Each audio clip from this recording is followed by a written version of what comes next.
দাদা, টনি, তুই এসে আমি জানতুক তুই আমার বিপদের কথা শুনে কোনোদিনই থাকতে পারবি না।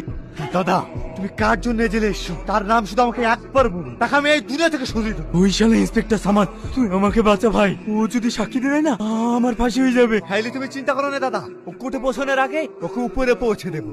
এই চল। কি ব্যাপার তোরা এখানে? তুই আমার দাদাকে জেলে পাঠিয়ে তুই শান্তিতে খাওয়া দাওয়া করছিস, খেয়ে নে, এটাই তোর জীবনের শেষ খাওয়া। তোর এত বড় সাহস, একটা পুলিশ অফিসার বাড়িটা ঢুকে হুমকি দিচ্ছিস? তুই জানিস এর পরিণাম কি হতে পারে?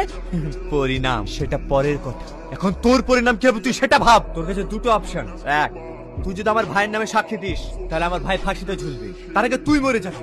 সেকেন্ড অপশন, তুই যদি সাক্ষী না দিস আমার ভাইও বেঁচে যাবে, তুমিও বেঁচে যাবে। তুই কি ভাবছিস তোর এই হুমকি শুনে আমি ভয়ে পিছনে হাঁটবো? কখনো না।